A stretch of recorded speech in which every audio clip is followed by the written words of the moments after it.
Every time I post a video about jihad, several Muslims and some non-Muslims send me messages saying, "David, why are you judging an entire religion by the actions of a few people?" These messages are confusing because nowhere have I ever said, look, some Muslims carried out a terrorist attack, therefore Islam promotes terrorism. Instead, I go through Islam's most trusted sources, showing that Muhammad's teachings promote jihad. So I'm not judging Islam by the actions of a few Muslims, I'm explaining what it teaches. I can only assume that the people who tell me not to judge an entire religion by the actions of a few aren't saying this because they've thought carefully about any points I've made. They're saying it because this is just what they've been trained to say whenever someone criticizes Islam. There's no actual thought involved. It's now an automated response. But since I'm getting bored pointing this out every time I talk about jihad, I decided to make a short video clearly stating my position on judging religions. My official position on judging Islam is this: we don't judge Islam based on the actions of Muslims who slaughter unbelievers in the name of Allah, or rape their female captives, or beat their wives into submission, or murder cartoonists. We don't judge Islam by ISIS, or Al-Qaeda, or the Taliban, or Boko Haram, or Al-Shabaab, or any of the other terrorist groups who want to violently subjugate the entire world to Islam. Instead, we judge Islam based on the teachings and example of Muhammad, a man who A. was convinced at one point that he was demon-possessed, B. tried repeatedly to commit suicide, C. admittedly delivered revelations from the devil, D. complained that he was a victim of a magic spell that gave him delusional thoughts and false beliefs, E. supported his religion by robbing people, F. started a war with Mecca when he had a chance to live in peace in Medina, G. had people assassinated for criticizing his religion, H. beheaded hundreds of Jews for trying to defend themselves once they realized he was eliminating them, I. ordered his followers to execute anyone who leaves his religion, J. commanded his followers to violently subjugate the entire world, K. tortured people for money, L. bought, sold, owned, and traded black African slaves, M. called Ethiopians raisin heads and claimed that Satan looks like a black man, N. had sex with a 9-year-old girl, O. had at least 9 wives at one time even though his own revelations only allowed 4, P. married the wife of his own adopted son after causing the divorce by lusting after her, Q. had sex with his slave girls, R.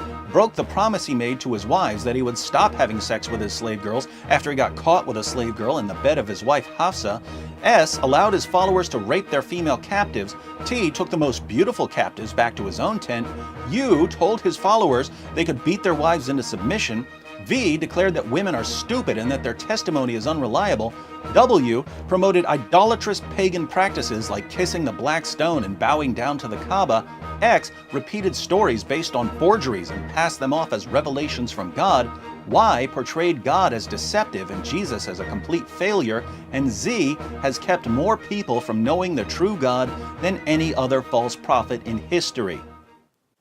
So, if we judge Islam by Muhammad, what can we conclude? Worst religion ever. But we need to be consistent here, which means that we shouldn't judge Christianity based on the actions of Christians who invented hospitals to care for the sick, invented orphanages to care for unwanted children, pioneered the Western education system by starting universities like Oxford, Cambridge, Harvard, Yale, and Princeton, led the scientific revolution, ended slavery in the West, and so on. We don't judge Christianity by all the Christians who changed the world.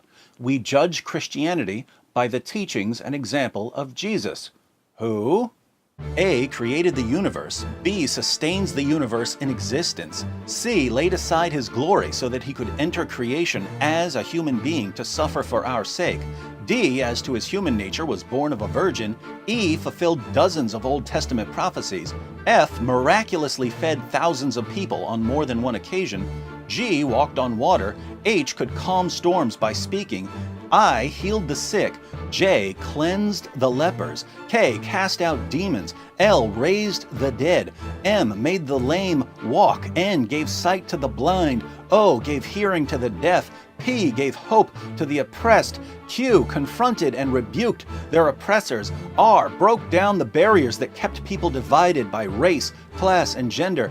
S, ordered his followers to love everyone, including their enemies. T, commanded his followers not to use violence in his name. U, endured torture and death for our sins. V, told the Father to forgive those who crucified him.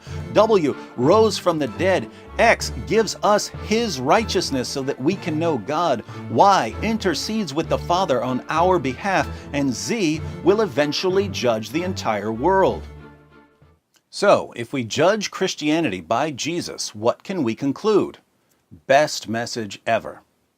To all the Muslims who sent me messages pointing out that we shouldn't judge Islam by the actions of Muslims, thank you for the comments. I agree with you completely. We don't judge religions by their adherents. We judge religions by their central figures and teachings. But now that we've judged Islam and Christianity by the teachings and example of Muhammad and Jesus, respectively, how's that working out for you?